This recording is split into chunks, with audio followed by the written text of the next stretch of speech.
nobody really had a good week last week. I'm calculating it today, and it's like a lot of 5-4 records from last week. So we got to do better as a group this week. That's fair. Do interns get to claim actual championships?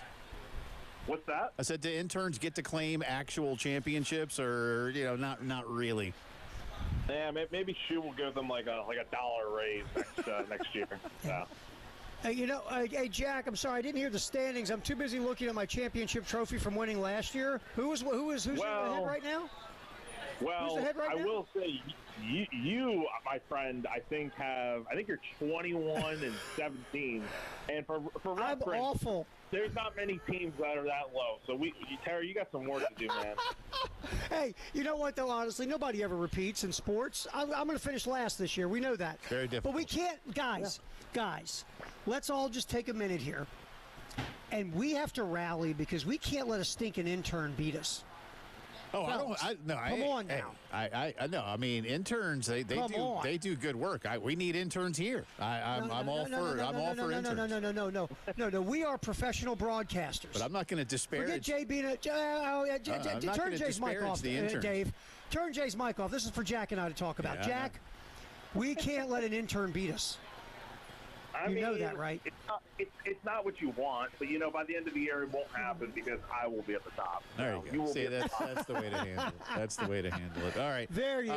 That's the answer I wanted. Not Mr. Nice Guy, Jay Phelps. I wanted Jack to bring some fire. No, yeah, Thank I'm not you, doing that. I'm all for the interns. They just don't get to win. That's all. But I'm all for them. Jack, Lenore Sellers listed as questionable on the first official availability report last night. Questionable means 100% he's going to play, right? I mean, hopefully. Now, I'm glad you brought that up because right before I hopped on here, on 3, Pete Nakos, Chris Lowe, those guys, they just reported that it seems like Lenoris is trending towards playing on Saturday, barring any setback. And Pete did report today, just right before that, also like 15 minutes ago maybe, that Sellers was back out in practice today. So that is a good sign. Again, Shane Beamer did say the other day that you typically have to practice Tuesday and or Wednesday to be able to play on Saturday. He apparently practiced yesterday, practicing today. I feel like things are kind of heading towards him being able to play on Saturday, even though he's questionable, right? When you look at the things that have been said this week about, I don't want to say that Shane or Mike were being defensive, but hey, maybe the narrative around the offense isn't the reality. And upon further review with some of the things that you guys have done at Central and some of the things that we've talked about with Ryan Brewer and even when I went back and watched on Sunday, and I said this on Monday and Tuesday, Jack, the plays were there, and I get that part of it. How confident do you believe they are that what they're doing simply needs to click rather than be tweaked and changed?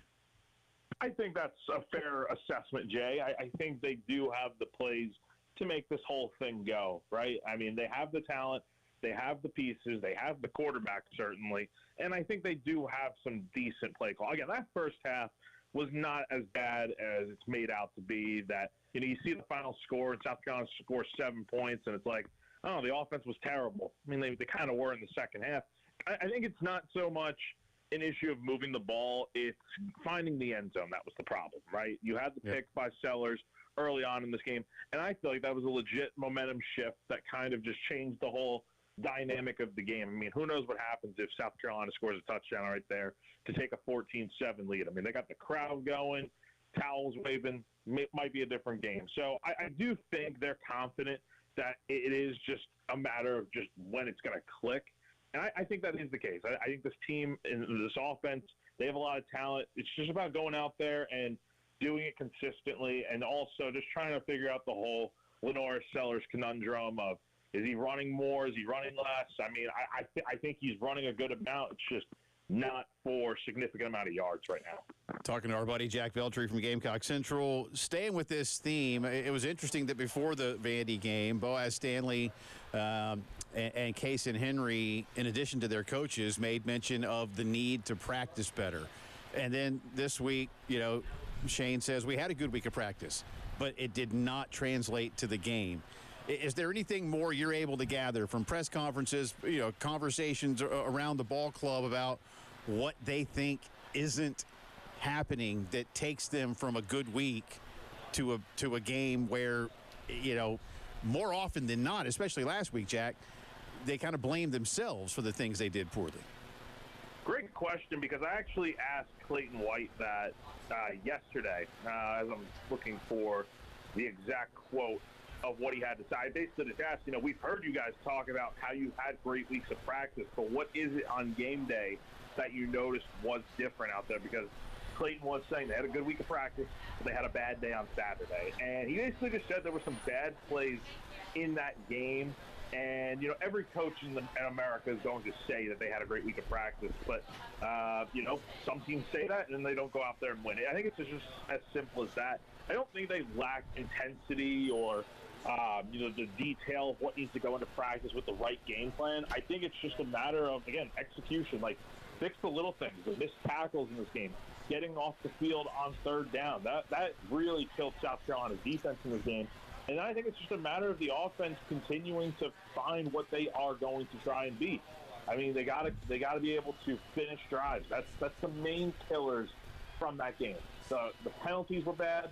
You had the missed tackles. You had the not getting off the field on third down, and you have the offensive inability to finish drives. I think it's just as simple as that.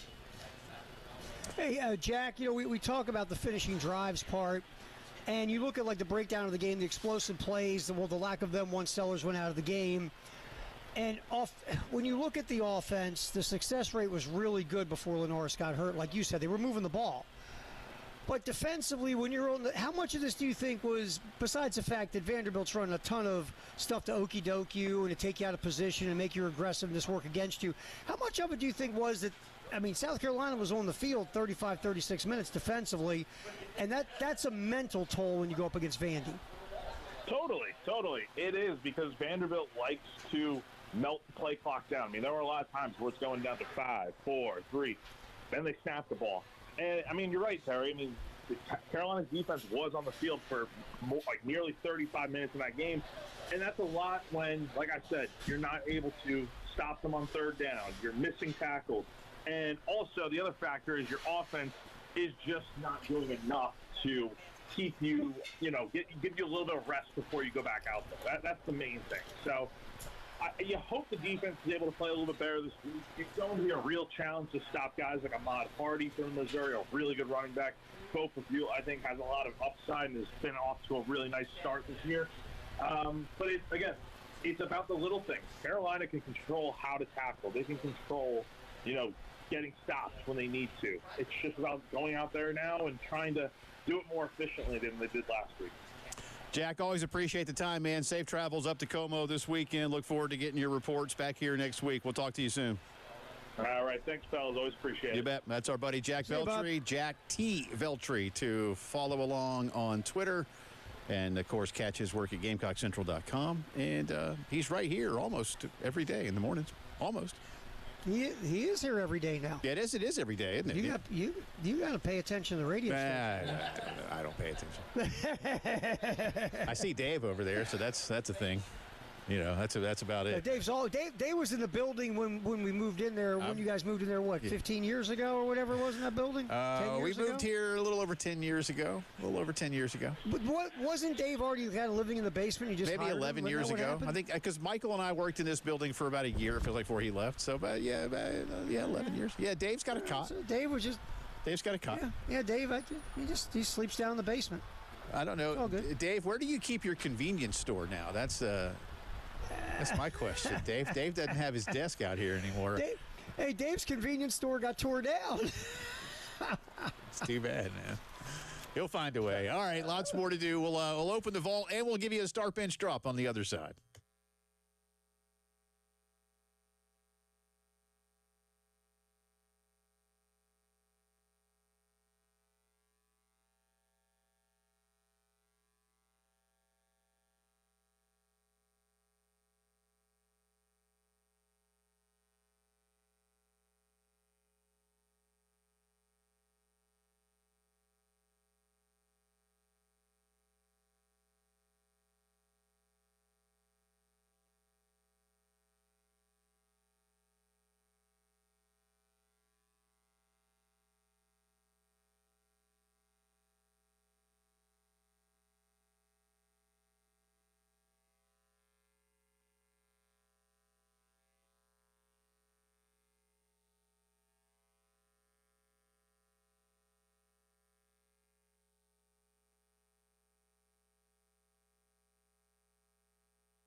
U.S. Brick is a leading American-owned brick manufacturer. They're building materials supplier with plants in South Carolina, Alabama, Tennessee, and Indiana, but they are headquartered right here in Columbia, South Carolina. And here in the capital city, they produce residential, commercial, and authentic tumbled bricks. And now their new exterior design center, located right near the ballpark downtown, showcases all of U.S. Brick's collections alongside a diverse range of complementary materials, outdoor living solutions. The space also has dedicated workspaces, project planning resources for professionals and homeowners alike. It's at 300 UG Street, again, down near Founders Park, and you can get in there Monday through Friday, 9 to 5, or you can set up a time to meet with the folks at U.S. Brick on your own schedule. So get in there and check them out, see what they can do for you. So many great people to work with. Mikey Johnson and his team at U.S. Brick.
Eleven minutes in front of 4 o'clock here on a Thursday afternoon. Welcome back in. Jay and Terry with you. Captain David, Master Control. Thanks again to Jack Veltri for joining us. We'll let Terry open the vault. Typically, we do start, bench, drop a little earlier in the hour, but again, yours truly was slightly delayed today in getting in here. But all good when you live in that kind of neighborhood. All good. No, we're not going there. We're not going there. But everything's fine. Everything's fine. So today's start, bench, drop, Ter. We're going back to tailgating. Now, I only get 3 of these, and typically when you order fried chicken, there's 4 pieces, right? Now, most people might go for the chicken breast first, so we're taking the chicken breast out of the equation. All right, so your start, bench, drop is the drumstick, the thigh, the wing. And we're talking the whole wing, not talking about wings. If you like the flat or the drumette, we're talking the wing. So drumstick, thigh, wing.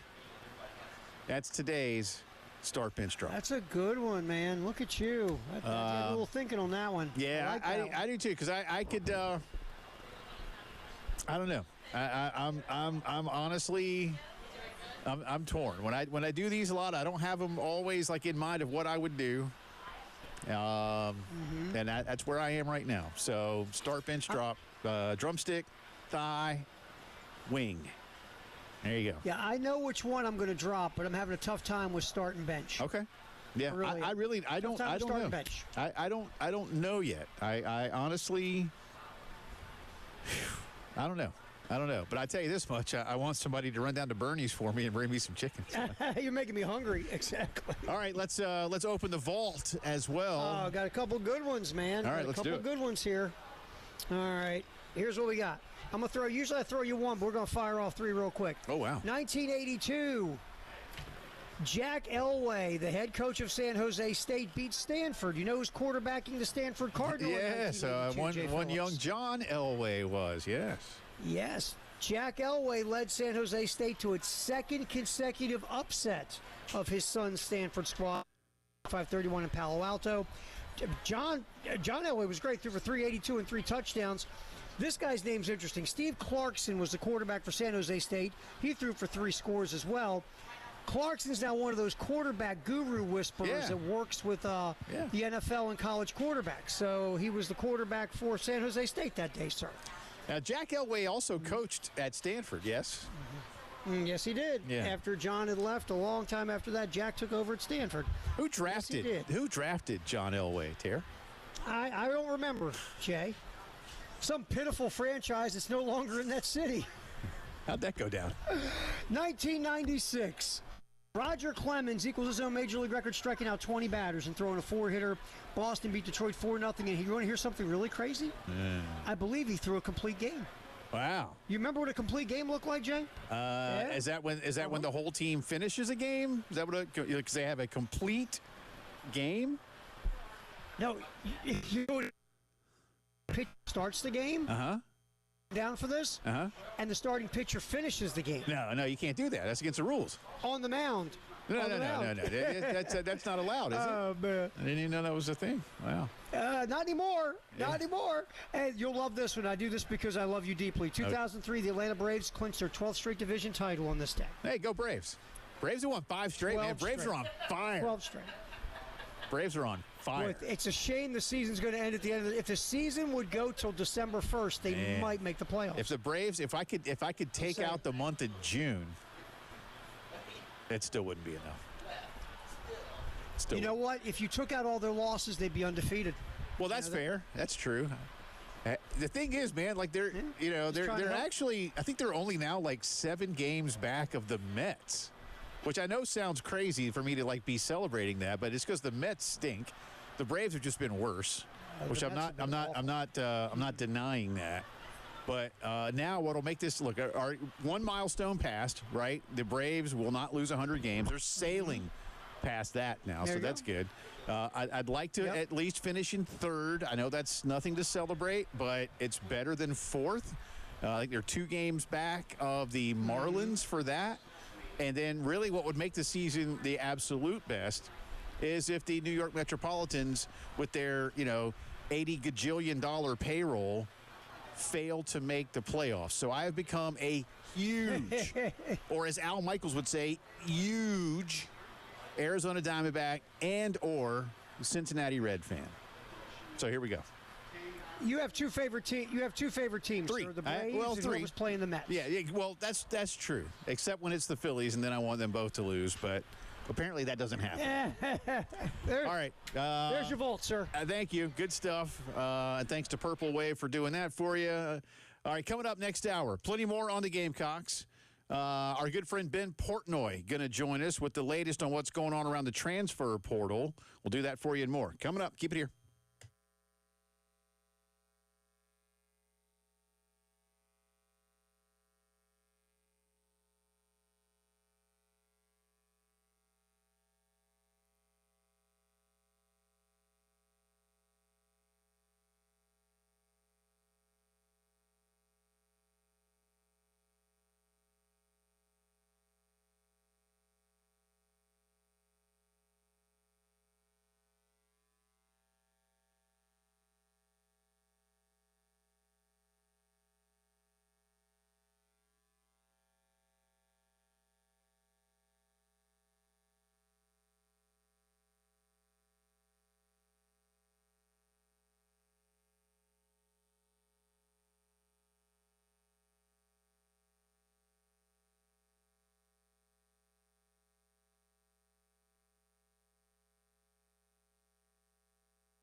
right, 4 o'clock on a Thursday. Welcome back in. Second hour of the post-game show coming at you from the Herndon Chevy Studios in downtown Columbia, along with Terry Ford. I'm Jay Phillips. Split duty this afternoon. Terry is over in Lexington, actually, at the Old Mill Brew Pub, enjoying what are you enjoying right now? Do you want to tell people, or just got a sweet tea or something? Oh, sure.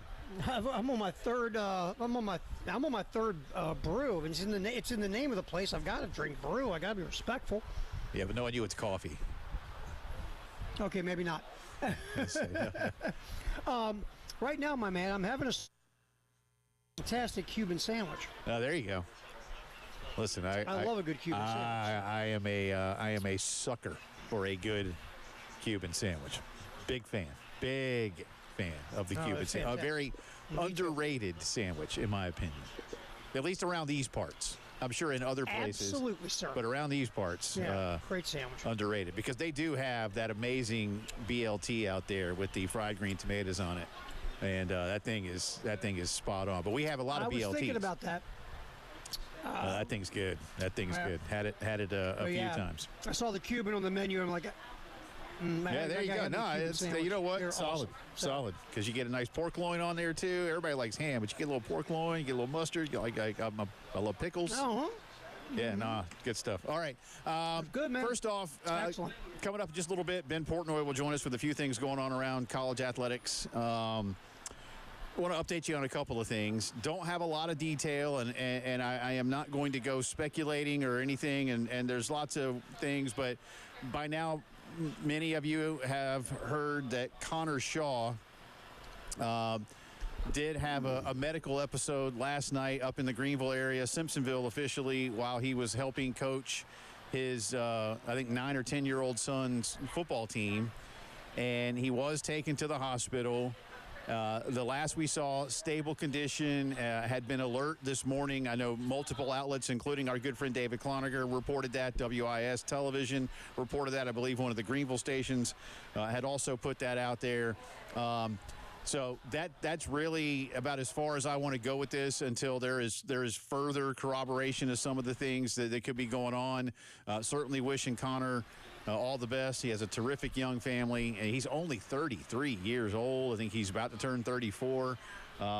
So, pull through. Good dude, man.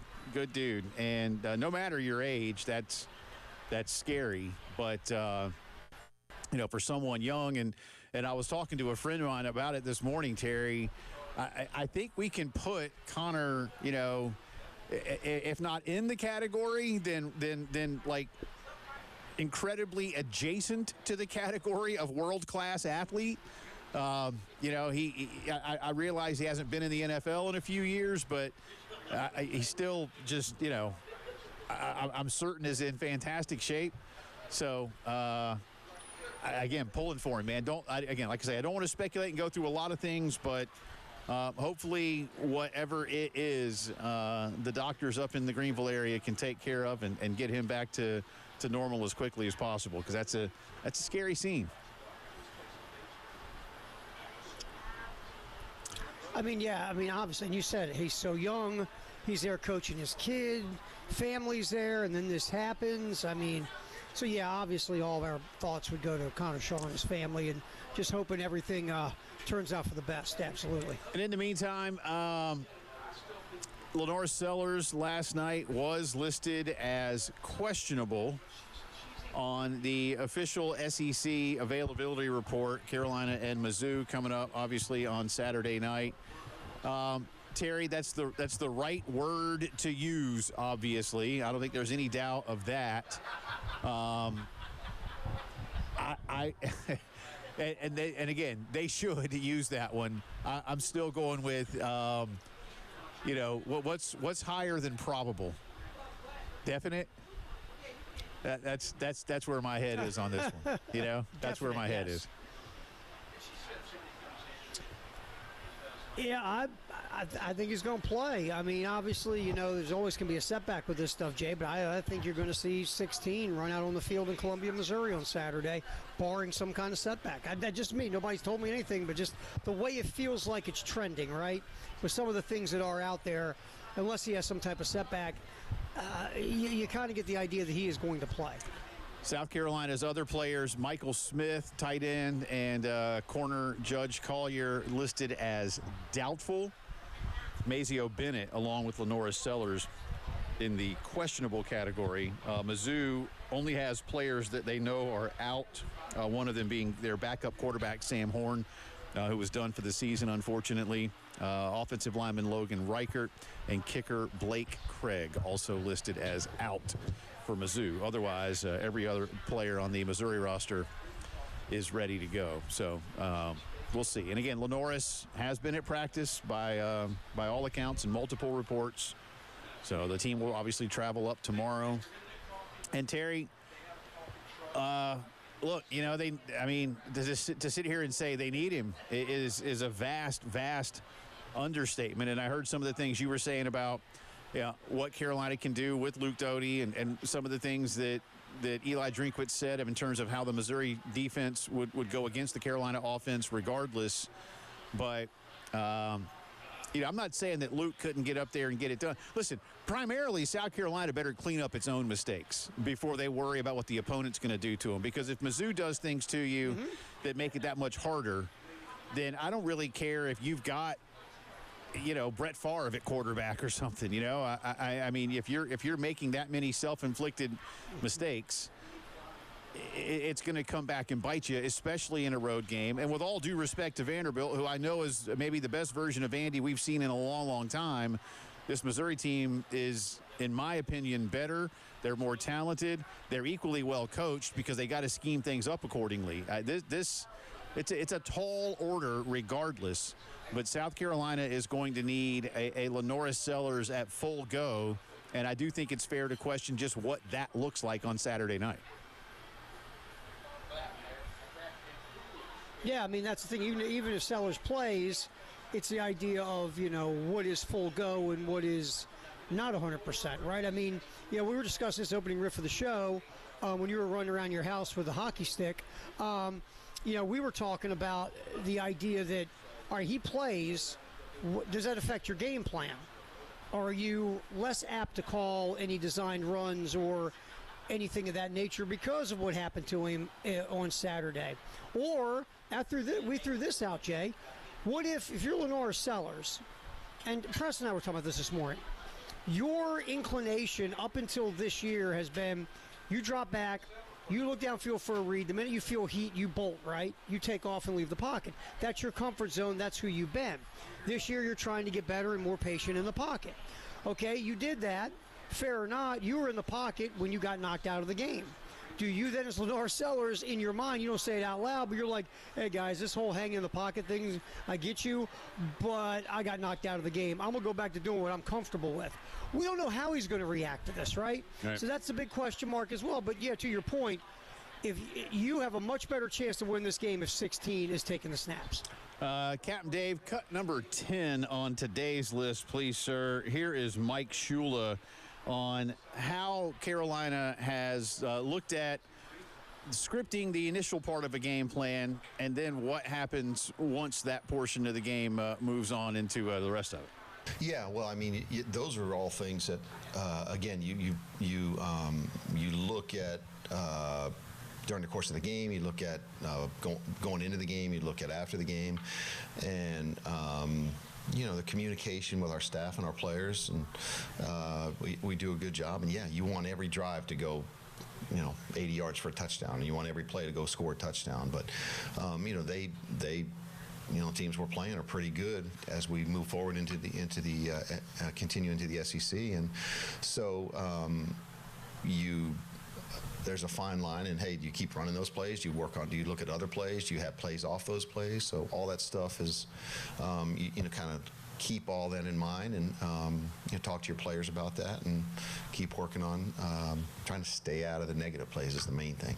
That way you can stay on the field, make first downs, and hopefully when you do that, you move the ball and you get points on the board. Stay on the field, make first downs. The self-inflicted stuff. Terry, there's a theme here that this team knows it needs to correct, and we talked with Jack about that in the last hour. That to me is the single biggest issue is doing whatever this coaching staff can do and these players can do to fix that.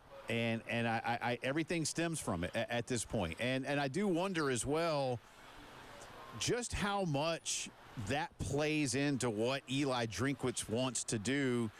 And I'll dumb it down here, to mess with Carolina. You know, if he already knows, hey, they're kind of struggling with some of their own problems right now, let's exacerbate that. I feel like that's a part of how he wants to game plan this one is, let's see if we can get in their head even further. Yeah, I mean, you and I had this conversation on Monday. If you're Eli Drinkwitz and you and your staff watch this tape, and you see a very inexperienced South Carolina, defensive, the two front levels, defensive line and linebacker, guys were falling for the eye candy. Guys not setting the edge consistently, but diving down, going with the fakes. Guys falling for certain things that Vandy was doing that you could manipulate a defense. Because, again, these guys are inexperienced compared to last year's crew. So if you're Eli Drinkwitz and you see this stuff, Jay, you're going to do more of it, right? Motions and formations and fakes and all those things that worked last week. We both know Eli's going to incorporate that stuff to some point this week to see if the South Carolina defenders have learned their lessons from the Vandy game.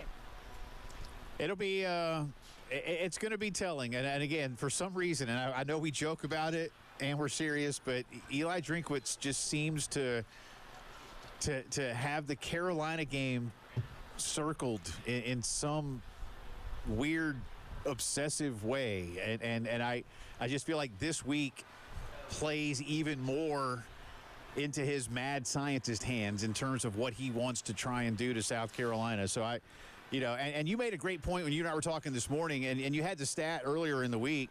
I guess maybe Will Helms had it, but Carolina 13-6 under Shane Beamer after they get beat. So is this one of those weeks where Shane takes the reins a little more tightly, Terry, and says, guys, snap out of it. Here we go.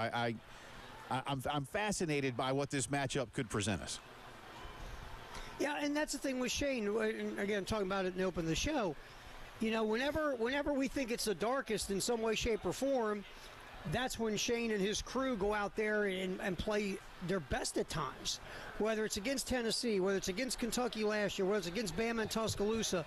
Whenever we think, oh my God, if you can't beat Vanderbilt, how are you going to go to Missouri and win? And they'll go there and they'll scare the crap out of Missouri till the end or beat them. So to your point, Shane's MO has been since he's been at South Carolina. They turn around that next week after they, lay a stinker, and they go out there and they play a hell of a game the next Saturday. We'll see. We'll get back into plenty more from the coaches throughout the course of the afternoon. But on the other side, a lot going on around college football. The latest on the transfer portal vote. Are we going to one window? And how solid might that rule be? Plus, is college football following the NFL across the pond to England? We'll get into that and more with Ben Portnoy, our good friend from the Sports Business Journal. He'll join us on the other side of the postgame show.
Dr. Dan, the folks at the Men's Clinic of South Carolina, they are here to help you if you're a guy and you're just not feeling guyish anymore. Whether it's, your memory stinks, you have a lack of professional drive, personal drive, sex drive, life drive, whatever. You're not sleeping, you don't feel good at the gym, you're not as strong, you don't recover from exercise as well. it could be a variety of things you're going through, and it might just be low testosterone because you start losing that as you get older. You call 803-875-MENS. You roll off to the men's clinic in South Carolina. After you set up an appointment, you tell them what's going on with you. They listen. If they do think it's low T, they'll do some lab work. If it comes back low testosterone, then they will put you on a program. And this is the best part. It's specifically designed for you and your issues to get you back to being you again. Just make the call. Doesn't hurt you to talk. 803-875-MENS. Give them a ring at the men's clinic in South Carolina.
Nineteen minutes after 4 o'clock here on this Thursday. Welcome back in. Jay and Terry, the post-game show.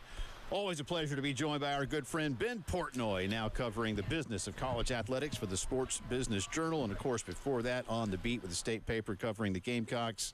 And he's covered Mississippi State. And I got to ask you, though, first, as a graduate of the University of Indiana, did you ever believe that Indiana football would be playing in what would be considered a game of the week, not only in the Big Ten, but in the nation? Well, I'll tell you guys a story that, when my first year at Indiana, I think it was my freshman year, it must have been, I guess it was still the Kevin Wilson era. I watched Indiana, slog through a double overtime game against Southern Illinois in the first game of my undergrad career. So I can safely say that I watched a lot of really crappy football in my 4 years as an undergrad, and didn't quite expect this weekend. But I'm actually getting ready to board a plane and on my way to Bloomington for the game. So it should be entertaining. I think it's going to be a good one, man. And your Hoosiers slight favorites in this one. Brett Bielema has no fans in these parts, so I imagine a lot of Gamecocks will be pulling for IU, man. Your IU, that is. So we'll see how it all goes down. Ben, let's jump in because we got a lot of things to get to in terms of what's going on with the business around the sport these days, especially the transfer portal. We're not there yet. One more vote to come, as I understand it, before full ratification of this new rule that would have a one-time 10-ish day transfer window in January. How close are we to that, A, and B, how confident are collegiate leaders that this one isn't going to come under legal scrutiny? Yeah, look, like at this rate, pretty much everything's probably going to come under legal scrutiny for better or worse, and it's probably a safe assumption that there might be that. But what I will say is that I think, like, at this point, I think generally speaking, this is something that a lot of coaches have wanted. Generally speaking, it's not necessarily the consensus, but I do think it does help at least streamline this stuff a little bit, where you do have, again, like I think this has become a problem where you have guys that show up a place, they show up in the fall, they leave in the spring, et cetera, et cetera. It becomes a little bit of an issue there. This helps streamline things a little bit. It does give, I think, coaches some more flexibility to, frankly, like know what their roster is going to look like in, whatever, mid-January to early February. It's theoretically going to be pretty similar to what it is come first week of the season. So I think that is a good thing. Now, does it limit player movement a little bit more and things like that? Yeah, I think there's like some real questions about that. I would imagine that's probably where you'll see some legal challenges, but I do think that generally speaking, like, this is probably a good thing overall. Ben, you could write a book on this one day, but I'm going to ask you real quick because I still feel like the number one way to avoid any further legal entanglements is for a collective bargaining agreement to come about. And yet almost everything I read about these things, there is not even a mention of a CBA. I'm just curious as to what you learn about why. I mean, I could probably answer a why, but I want your expert take on what the fear is there of not wanting to do something that everybody could basically know would stop 99.9% of these lawsuits. Yeah, well, I was going to say, for what it's worth, if there's any publishers are listening, then feel free to. I'm open for all business and book proposals. Please let me know. But no, I will say, like, look, I think that. I think you're right. Like, that a collective bargaining agreement is probably realistically like the only thing that's going to stop these lawsuits. Now, that obviously creates a lot of issues, right? You need to figure out whether athletes are going to be classified as employees or not under state and federal law. I think that's a real problem and a real concern one way or the other for a lot of people, and how that shakes out ultimately opens the door one way or the other for collective bargaining or not. But I think that, I would say this much, like, I've been on the phone with a handful of athletic directors the last few days, and the collective bargaining thing has come up, and pretty much everyone, I would say, like, I don't know, I'm speculating in small sample size maybe, but like, I would say that probably 80% of people are probably largely in favor of some kind of collective bargaining. Now, what I will say is that collective bargaining is kind of a buzzword these days and isn't necessarily a catch-all. It doesn't necessarily exactly describe what I think athletes what administrators want, but I do think it does. It's more complicated than just saying, hey, let's create a players union, let's get everyone at a table, and let's hammer out these details, right? Like, it's a little more complicated than that. But I do think that there is something to be said for, what, A, player representation, and B, everyone kind of coming to an agreement on what this is going to look like. And because you don't have that, like, pretty much every rule is going to come under some kind of scrutiny from someone who's annoyed about it one way or the other. And so I think that that's why you're going to continue to see legal challenges. Ben Portnoy with us here on the post-game show. Jay and Terry with you here. Terry out in Lexington. Mr. Ford, what you got? Yeah, real quick, Ben, two things. A, it's really good that Indiana played such a tough schedule to get ready for this game on Saturday, so you should be happy about that. That's number one. Honestly, there's been it's really interesting. The SEC is all for the transfer portal, the one window where it's being proposed. The Big Ten doesn't want it there because they think it's unfair because they're afraid they're going to have some teams playing deep in the playoffs that are going to be at a disadvantage in regarding to dealing with the portal. Is that going to be, hey, Big Ten, shut up and go away, or is that really going to be some kind of negotiating point where to actually have this portal when it's all said and done? Well, Terry, I got to say first, to quote Kurt Signetti the other day, right? Old Dominion turned out to be a pretty good team, right? So, I mean, listen, don't get me wrong, but listen, all things considered, no, I mean, I think that's a fair question, right? Of like, what does the Big Ten feel about this? And I think that's a real question. Now, this is obviously a little bit different in that, like, for example, with the college football playoff structure right now, there's a little bit of, an impasse because the Big Ten and the SEC do ultimately have to agree on whatever the format's going to be. That's not the case here necessarily, or not quite in the exact same way. So what I would say is that, yes, like I think that ultimately, like, does the Big Ten probably have to agree at least on some level with whatever everyone else is going for? Yeah, probably. But is it, does it need to be, 100%? I don't know that that's necessarily the case, though. Talking to Ben Portnoy here before he makes his way to Bloomington for the big one this weekend, the Illini at the Hoosiers. Let me ask you about Cody Campbell. This is the former Texas Tech football player. I know you know who he is, Ben. I'll tell in the audience. He is now the chair of the Board of Regents at Texas Tech. He's worth many billions in the oil and land business out in West Texas.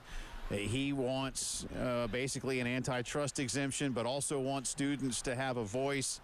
His critics believe he is only looking out for Texas Tech and everything else is kind of a ruse. He's got the president of the United States on his side, but he definitely has the Big Ten and the SEC against him. Just how influential is Cody Campbell becoming, or is it more about just buying a few TV spots and this goes away?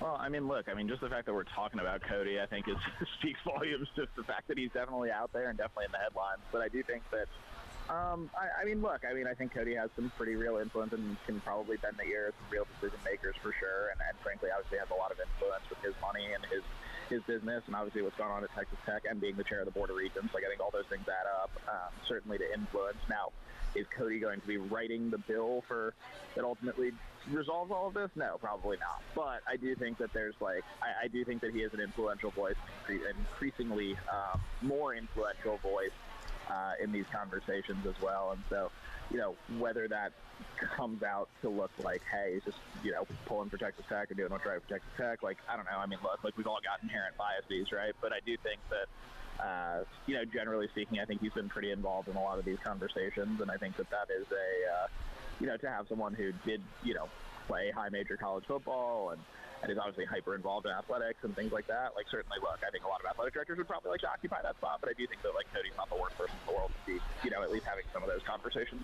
I kind of wish he would go for a CBA because I think then he could use his influence in a different way than he has thus far, but that's my opinion. We'll see more where it goes.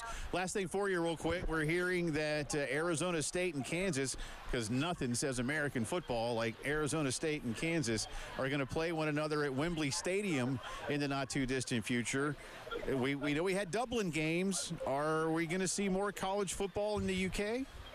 Yeah, so what I would say is that, I was on the phone with someone actually just a few minutes before we hopped on about this game in particular. Like, my understanding is that this is a multi-year agreement. It's not just necessarily just Kansas State Kansas and Arizona State, but that this Union Jack Classic in Wembley Stadium is a multi-year agreement and is something that is going to happen more than just, in 2026. My understanding is that 2027, there's some offers out, there's some discussions being had. 2028, same thing. There's kind of working through the details there. But I think the idea is basically like, hey, you've got kind of an untapped market here, right? Like, the NFL has done a really good job with these London games and have really carved out a nice niche, whether it's fan bases or otherwise.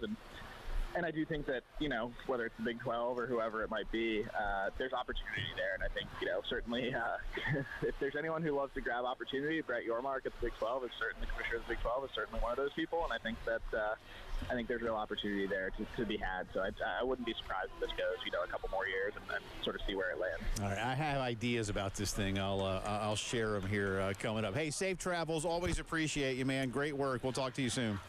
Appreciate Always you, a Ben. pleasure. Appreciate you guys. Thanks, guys. That has been Portnoy, the Sports Business Journal. B Portnoy 15 to follow along on Twitter. Terry, I do have what I think is a good idea for these games in England. I will share them with you on the other side. It's the postgame show.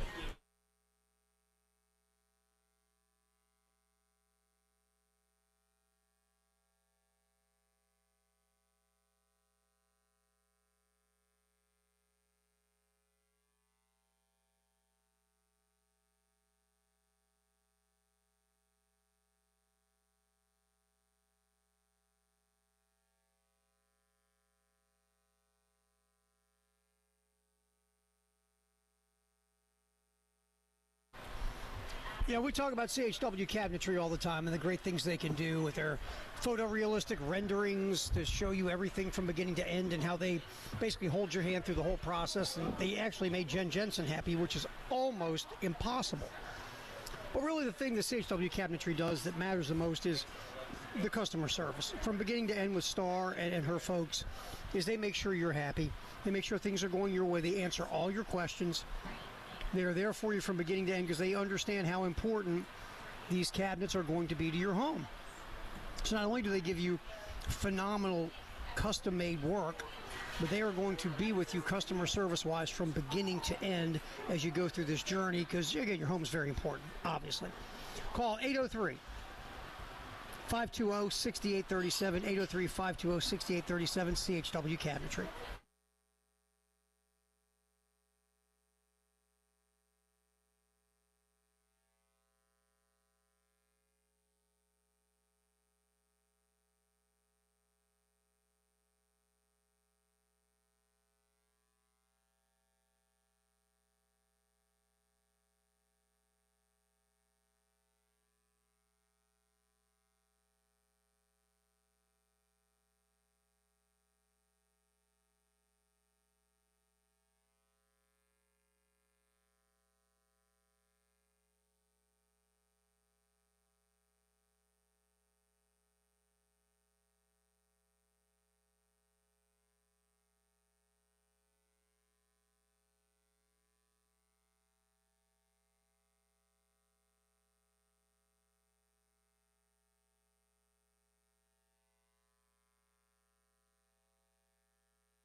26 minutes in front of 5 o'clock here on a Thursday afternoon. Welcome back in. Jay and Terry with you.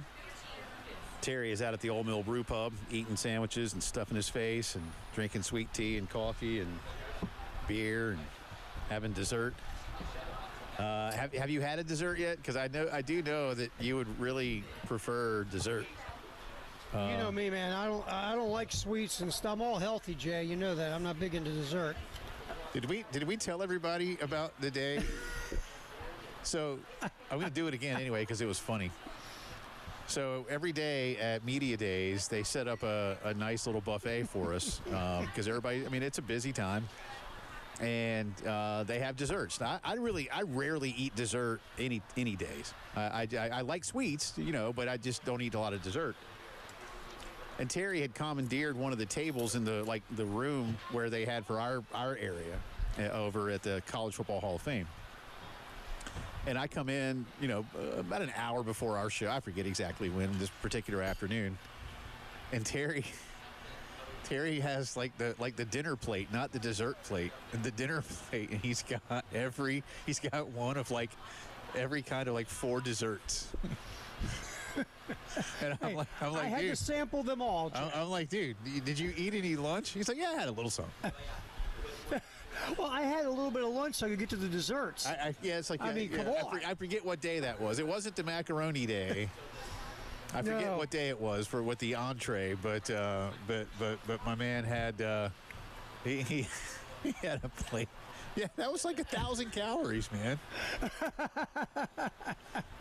At least. Which is why then I disappeared and ran off to the gym, the YMCA in Atlanta, because I had to burn off the 1,000 calories. They did have a couple of good ones. I did the day they had the Mexican meal. They had those churros. Those were good. Oh, those churros were so good, man. They were phenomenal. That was pretty good. I had to eat about 12 of those to make sure I liked them. The food was really good. I'll give it that. Anyway, all right, I have an idea. Hear me out here, and I say this a little tongue-in-cheek, but at the same time, I think this could be something that we could work with. All right, because again, with all due respect, Kansas and Arizona State playing in England, all right. What we need to do is set up some kind of like 13 colony challenge and have it be played in England. You with me? All right, we get like Maryland to play Virginia. We get North Carolina to play South Carolina. We get Connecticut to play Massachusetts. You know, we get, you know, I don't know, Syracuse can play Rutgers. I don't care, but let's, you know what I'm saying? Let's get a 13 original colony challenge going. And you know, or would the English be like, hey, wait, you know, y'all broke away. We're not doing that.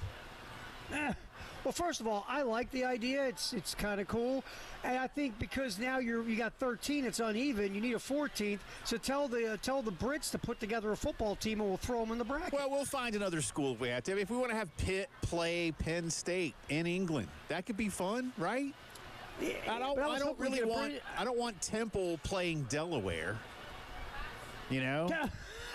Well, yeah, hey, Delaware's one of the 13. No, I know, but I don't know if we can have the Blue Hens or FC. I'd like this to at least be, you know, an FC or an FBS thing, if not a full-on Power 4 thing. But as you now know, Terry Ford, I've become a Power 4 football snob, and I really just don't want anything but Power 4 games with Power 4 schools being involved. But nevertheless, 13 colony challenge. I mean, and look, we can get, we'll get Georgia and Georgia Tech involved. Clemson can be involved. NC State can be involved. I mean, we got games. We got ways, but let's, that to me makes more sense than sending Arizona State and Kansas to go play in England. Wait a minute. Arizona and Kansas weren't part of the original 13 colonies? No. They weren't? No. Okay. I'll take your word for it. Yeah. I'll take your word. You're smarter than me. They weren't. I'll say this really quick, though. Before you disparage the Blue Hens of Delaware, I do believe, who did they just beat? Like they beat, I don't know if it was UConn or somebody, but they just beat like a well, UConn has FBS no business squad. UConn has no business being an FBS school anymore. They're an FBS school, man. I know they are, but by definition, so is Charlotte. By the way, they just had Charlotte. ESPN did something at Charlotte, yapping with the the guy from Ohio that took the what was it, Alfin, whatever, the guy that was the Ohio coach that took the Charlotte gig. Yeah, they were there, and there was like 20, 30 people jumping up and down for Charlotte football. It was a madhouse. Those are the only students know they have a team, other than the players. Exactly. It was. No, it was I'm kidding. I'm kidding, people. Charlotte 49er people. But no, I think I like. So I think my idea is a good one. I like it. I think it's a good start. 13, the 13 colony challenge, and we find ways to get only schools from the original 13 colonies to go to. That really would be fun. I mean, I don't want to we can't have a Carolina Clemson game in England, but what if the two Carolinas played in England? That's got a little juice, man. It's got a little cachet. I like it, man. I think you got a little something going on there. Preach, Brother Jay. Yeah. Or again, I like it. UVA and UMD across the pond. Be fun. Then people like, hey, they have football teams. And you're like, yeah, they do. Yeah. They got uniforms. By the way, Delaware did beat UConn 44-41 last Saturday. Well, that doesn't surprise me. That doesn't surprise you either. No, it does not, sir. UConn's terrible. UConn doesn't need a major football team. They don't. I'm sorry. I get why you want one. I'm going to go out on a limb, Tare. Going to go out on a limb. Okay. All right. Go ahead. Might need to tether myself to the trunk. UConn is a basketball school. That's a large reach, that's sir. Bold. I get it. That's bold. That's a large reach. But by the way, when you enter the state of Connecticut, it says something like, basketball heaven or whatever the hell they say when you get to like stores of the state of Connecticut. They proudly embrace being a basketball school. I would. I would too. They're really good at it. They're really good. And now, like on the men's side, at least you had 3 different head coaches win national championships. It's with all due respect to Gino, who's just never going to retire. And look, somebody else will replace him, and that man or woman will also win a national championship or 2 or 10. But basketball school, man, like embrace it. There's nothing wrong with that. That's a good thing. So I just don't absolutely. see it. But anyway, that's just my 2 cents. Ben, real quick, to be serious again, with to follow up with what Ben Portnoy was telling us, that and we know now, Terry, he is actively engaged in a lot of these topics. But when it comes to the CBA, he says there is a definite growing momentum for some form of CBA, but it does mean that you likely have to deem college athletes employees of their schools. And I understand for some that's problematic, but you and I have discussed this before as well. The kid that works at the bookstore or the RA or the TA or somebody that works in a library or ticket takers on game days, those are all deemed employees of their schools and if it's a state U, of their state. We can do this in this country and find a way to stop all of this legal nonsense. And I call it nonsense in this in the basic sense of you're going to keep getting sued if you keep restricting the rights of American adults. The CBA is the only way that's going to do it, unless you have an antitrust exemption. And then, Terry, all you do is take college sports back to the dark ages. Right. Look, you and I, when we started working together on the halftime show, what was it, 1964, whatever year it was, and all this started, we were sitting here saying, nothing is going to ever get fixed until you have a CBA. You collectively bargain. You sit down with representatives of the players and all the other entities of this sport and hammer out an agreement. You're going to have to redo it every 4 or 5 years, just like every CBA. That's how you get out of court and you can start moving forward with a sport that makes sense and has guardrails. You know as good as I do. I know we got to get ready to go. The reason they don't want to do it, Jay, is they don't want to give away that power. They'd rather go take it back to the dark ages when the powers that be could hoard over the sport and push the athletes back off in the corner like they did for years. Yeah, and that part, I can't be supportive of that. And I don't know that you can have it both ways, where you have a guy like Cody Campbell say, we want to give students a voice. Do you? I'm not so sure you do. I'm really, nothing yet has convinced me that they really, really do. All right, we'll come back on the other side. Start, bench, drop continues. Drumstick, thigh, wing. Those 3 chicken pieces. Again, somebody already ate the chicken breast, so you got to choose between those 3, and we'll do a little J or nay. Split locations today. Downtown Columbia, Old Bill Brew Pub in Lexington. It's the Postgame Show.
11 minutes in front of 5 o'clock here on a Thursday. Coming up top of the hour, headlines of the day. Got some big news out of Major League Baseball to share, plus plenty more on the Gamecocks. Gamecock Notebook with more sound from Carolina coordinators. Once again, Lenore Sellers listed as questionable on the first availability report of the week, which to me means he's playing. That's the way I look at it, Terry Ford. He's playing. Yes, I would agree, sir. I do believe that you'll be seeing Lenore Sellers. All right, before Captain Dave, move to the screens over here that have the game show music. I'll tell you where to stop because we'll do this in a second since Terry's not here. I don't know which screen it's on. Nope, not that one. Not that one. Keep going. Keep going. Might have to go the other way. I don't know yet. We'll see. Keep going. Just look for Match Game on the top row, Dave. You'll see. It's almost like a game show hearing him try to find the music. I know, yeah. Just... You need game show music to go through this. There it is. There's there. All right, now just be ready for Match Game Day. We're not going there quite yet. Start, bench, drop today. Drumstick, thigh, wing. I've got some great answers, but I'm going to have two that I want to read right now. A lot of you have hit me already. Thank you.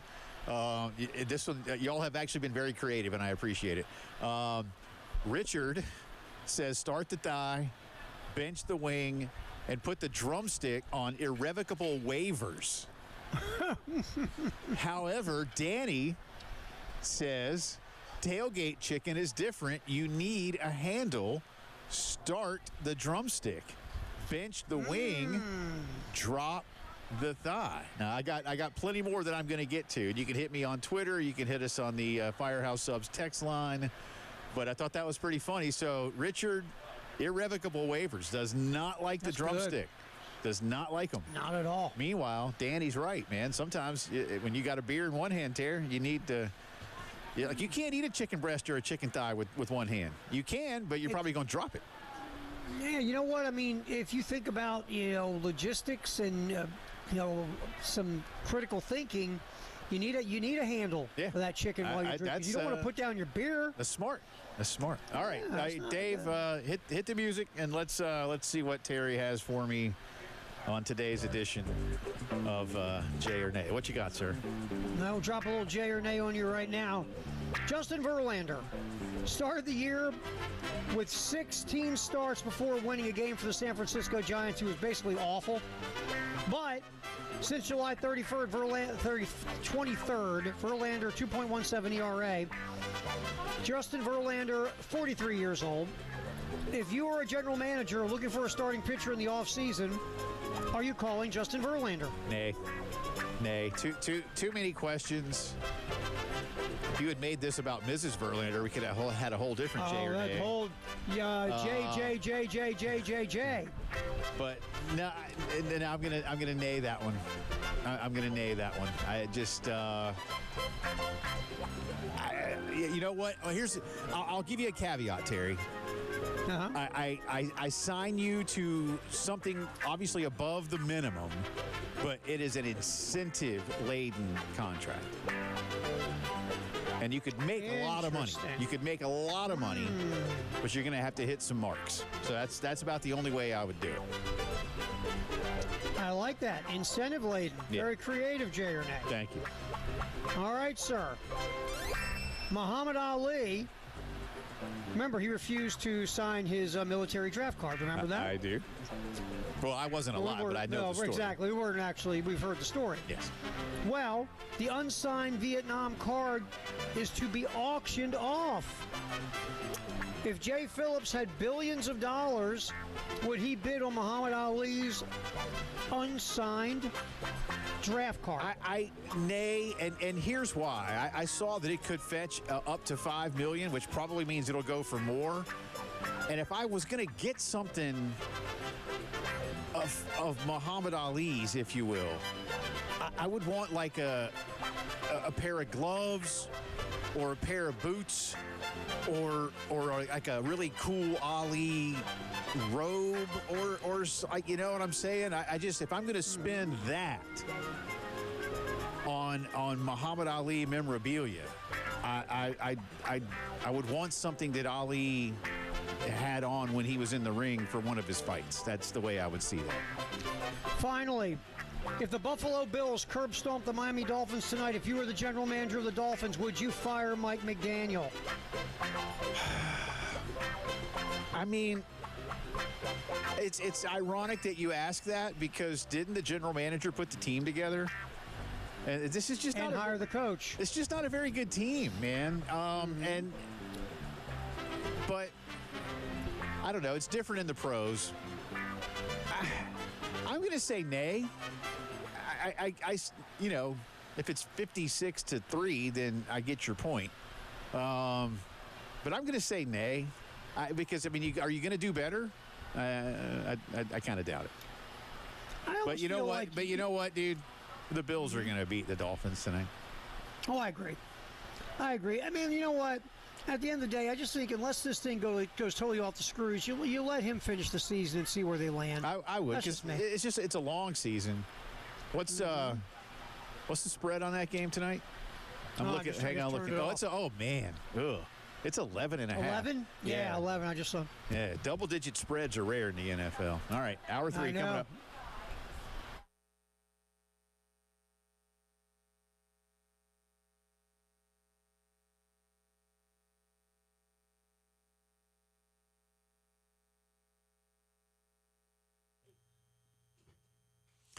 Griffin Pools and Spas is ready to make your life a whole lot more relaxing. You know what a in-ground or above-ground pool can do for you in terms of fun, but what about a hot tub or a spa? Well, at Griffin Pools and Spas, they know the value of relaxation is almost immeasurable. It can enhance your quality of life, and they want to make that kind of relaxation a daily reality for you. Stop in and see the folks at Griffin, just steps away from the Lake Murray Dam on the Lexington side, and see these from Viking, from Bullfrog, and so much more in terms of folks that are ready to help you relax and feel better every day, take the stresses of work or school, just let them melt away, right? You'll love owning a spa. Nothing like coming home after a long day of work, flipping on that switch, and just relax in the peace and quiet. And now a lot of these have music built in, so you could have that for you too. 957-2121. Again, steps away from the Lake Murray Dam in Lexington and online at griffinpoolsandspas.com.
It is 5 o'clock news time on this Thursday. Welcome back in. It's also the final hour of the postgame show. Along with Terry Ford, I'm Jay Phillips. Captain Dave at Master Controls doing split duty today. Terry is out at the Old Mill Brew Pub in Lexington.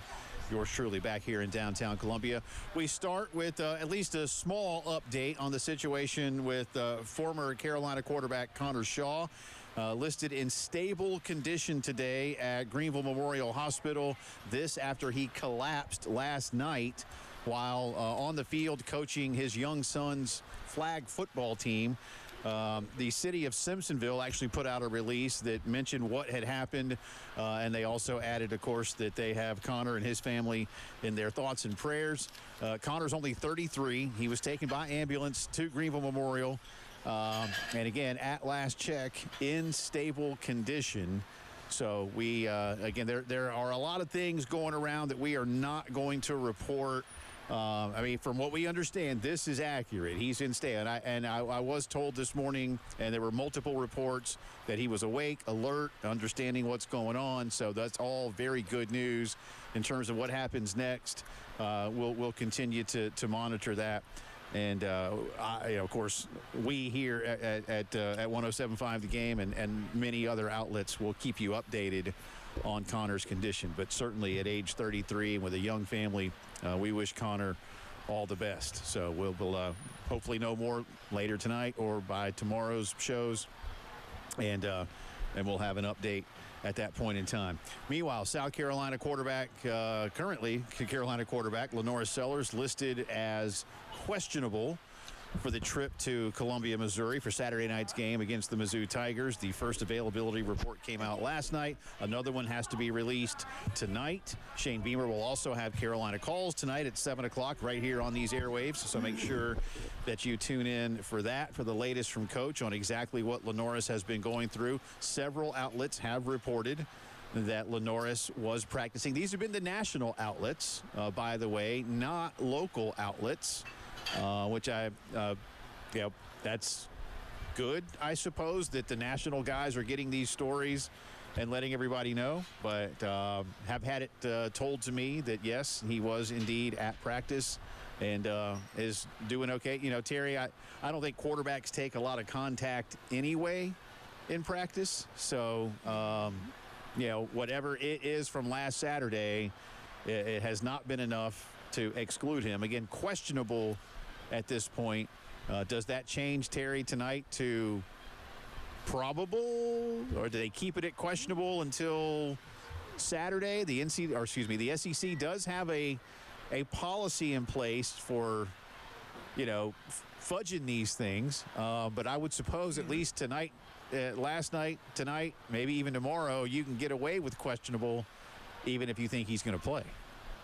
Yeah, I mean, you can do the gamesmanship. Last year, Missouri, Eli did the gamesmanship on Brady Cook on South Carolina. Yeah. So he was fine, by the way. He was fine. Yeah, he was all right. He played well. Remember, you and I were sitting around going, "Wow, he's doubtful. He might not play. They're going to play the backup." Blah blah blah. Not only did Brady Cook play, he didn't look like that ankle was bugging him at all, man. Jay. He looked pretty good. He had a good game. Yeah, he did. So I think that you are going to do the gamesmanship because that's what you do. It's just part of the spiel. But, and you brought it up. Yeah, you're not going to typically have a lot of contact with your quarterbacks anyway. They're all going to wear the cool little safety patrol vests and everything else, and nobody's going to touch them. And so I don't think it's a whole lot different than how you would normally do it. So yeah, to your point, it wouldn't be some red flag if Lenoris is out there not getting hit. Did you ever do safety patrol at school? I did my 6th grade year. Yeah. I was going to say, we did it too. That was exactly when we did it. Like you had to rotate through, so everybody had to do it. Yeah. Yes, I did it my 6th grade year, and I got in trouble because safety patrol shouldn't be fighting. And I got in a couple of fights as a safety patrol. I was a little rowdy, the young Terry Ford. And I told this kid to stop doing something, and he said something really vile to me, so I came up on him and said, "What'd you say?" And he said it again, and then I had to, and as a safety patrol, your job is to, show them the error of their ways. And so I did that by punching him in the face. See, I think you're telling the truth, but I'm not sure if you're. There's part of me that believes you. I'll be honest. In this case, I am telling the truth. I was a little rowdy back then. And so they brought, that there's a teacher that was head of safety patrols, right? You had the same thing. Yeah. And the teacher that said, look at me, said, Terry, you can't be a safety patrol if you're punching the other kids in the face. Well, you're keeping the world safe, I suppose. I told her, I said, look, I'm trying to make sure this kid follows the rules. And he pushed back, and he was rude, so I had to correct him. And by the way, once I corrected him, all the others around him knew that you can't be rude because you could also get punched in the face. Wow, look at you! No, we didn't ever have to go that far. I had traffic duty. But I tell you what hurt me more than anything about being safety patrol is that the vest that you spoke of was orange. Yep. And I'm not real good. I'm not real good with that color. And so, for the whole week, you're like, ugh. Even though I'm a Bronco fan. I'll just leave it at that for those of you who know what I'm talking about. In the meantime, Captain Dave, let's get to these here. Here's Mike Shula on hoping that the Gamecock offense can just find a way to get in rhythm. No, that's a good question. It's, those are things that part of your job if you coach, and really as players too. You want every play to work, and but there's ups and downs in this game, and the perfect game is still out there, and you just kind of you ask your players to be dialed in, to be focused, to keep the blinders on, and making sure you do your job, and then the guy next to you does, and be the teammate that you want your teammates to look at and say, hey, I can depend on that guy. And then if we ask our players to do that, we need to do that as a staff as well. And it's like I said, the culture that Shane has built around here is a very impressive, and it's a tight culture. It's a tight group of guys that kind of want to play for each other and not let each other down. And I think when you have all those ingredients, I think eventually that stuff's going to, good things are going to come your way. In the meantime, that was, of course, Mike Shula. Clayton White also speaking ahead of the trip to Missouri. And last week, Gamecocks out of position a few times, missed tackles. And he says this week that self-discipline will absolutely be crucial. Obviously, really going against offense of any kind of offense, you got to have, great eye discipline. Vanderbilt presents more problems. Missouri presents their own problems in regards of how they hide plays and how they hide players and certain concepts that they do. So you got to be really locked into where you're looking at and know your progression.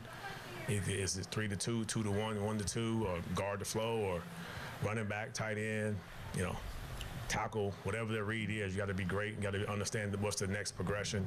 We're teaching it all the time. We do a great job of just obviously keep teaching that part of the game, because it's the hardest part for these guys to understand. They want to sometimes just go out there and just play the game and find the football, but sometimes these offenses do give you some keys if you just understand your progression, and it'll put you in the right spot. Terry, we talk about it a lot at any level of football. It's such a practice sport. And at Carolina, if they've had good weeks, how do they have better weeks? How do they get that to translate? And I just keep coming back, and I know we'll talk more about this tomorrow as well, but if Vandy was able to do what they did with disguises and misdirection and as you like to say, eye candy, I feel like there's even more of it in store for the Gamecocks with Eli Drinkwitz coaching Missouri. Yeah, because, if you turn on that tape, Jay, if you're Eli Drinkwitz and you see that South Carolina's fallen for all these things, you're right. You're going to ramp it up until they prove they aren't going to fall for it anymore. It's an inexperienced first two levels of the defense when it comes to games started. And, we rapped about this on Monday. You could sit and watch that on film 100 times, right? You can have your coach tell you in your face, don't fall for this. Don't fall for this. But you get out there running, you're playing, and you're slobbering and running around and trying to make plays and be aggressive, and they take your aggressiveness and they work it against you. And it only Jay, you might not fall for it 10 straight times, but if you fall for it 2 or 3 straight times, all of a sudden you're giving up plays. Well, and it could just be one. What if it's once and somebody busts one off for, big gain, touchdown, who knows, right? Sometimes it only takes the one. So Gamecocks know that they've got to do more of that. And I'm sure Shane will talk a lot about that tonight. Again, Carolina calls with Coach and Todd at 7 o'clock. In the meantime, as we continue our integrated media headlines of the day, we have major breaking news out of Major League Baseball. Clayton Kershaw has today announced that he will retire when the Dodgers season concludes, whenever that may be. Tomorrow will be the final regular season home start of his career. He will hold a news conference out in L.A. a little bit later today. Remember, it's only just past 2 o'clock, so maybe before tonight's game, they'll have a press conference with Clayton. But Dodgers owner Mark Walters said in a statement today, on behalf of the Dodgers, I congratulate Clayton on a fabulous career and thank him for the many moments he gave Dodger fans and baseball fans, as well as for his profound charitable endeavors.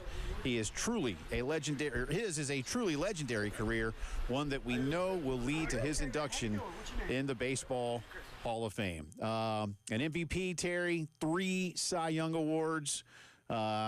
11 All-Star games, 222 victories at this point, and a career 2.54 ERA.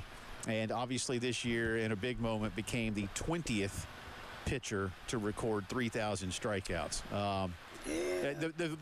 First ballot Hall of Famer. Oh, yeah. Yeah, definitely. But, I mean, maybe he'd like a few more wins, I'm sure, not to get nitpicky. But, I mean, a 2.54 and 3,000 strikeouts, that's he was dominant for a while. He was scary good. Yep.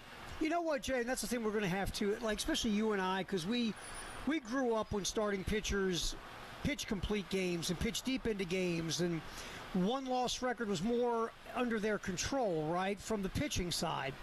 We're going to have to start kind of, and you mentioned it, and we all do it as a knee-jerk, we've got to start devaluing the wins because of the way bullpens are being used now, and starting pitchers don't get a chance to go deep in games and control more of the narrative. The win, I hate to say it, nothing's more important than the win, right? Right. But when you, like the other day, Shohei Ohtani threw 5 no-hit innings, 5 shutout no-hit innings, and because he's on a pitch count all year, he comes out of the game. Try to pick a guy. Steve Carlton, Tom Glavine, Greg Maddux, Pedro Martinez, Tom Seaver, Jim Palmer. Try taking them off the mound throwing 5 innings of no-hit ball. Yeah, I'm thinking back to the guys from the 60s like Gibby and Koufax, you know. Absolutely. Don Drysdale. Don Drysdale. You know what Drysdale would have done to you if you came out to get the ball? He's throwing a no-hitter? He'd have beat you, literally. He was a big man. So, yeah. He was. Did you ever hear that story? One of the greatest stories I ever heard Don Drysdale tell. I forget who the hitter was. He's on the mound for the Dodgers, and the guy had hit a home run off of him the previous at bat. So dude comes up, and Drysdale drills him, because that's what they did back then. Yeah. You hit a home run, they drill you. And Drysdale said, so you know what I did to him the third time he came up? I hit him again. You know why? I wanted to make sure he understood the second time wasn't a mistake. That's good. Fine career for Clayton Kershaw. Yep. And I've already picked the Dodgers to win the World Series, so he'll retire sometime after the Dodgers win the World Series. So we'll see. I may be wrong about that one. Who knows? And finally, real quick, Major League Baseball is basically creating a dead period, Terry. It will cover high school seniors and juniors from October 15th to January 15th, and college players from November 15th to January 15th. They hope it will, quote, alleviate pressure on young players to forego rest and recovery, curb overuse, and keep players healthier as they strive for a future in professional baseball. This is basically a signal to parents to stop overusing your kids' baseball.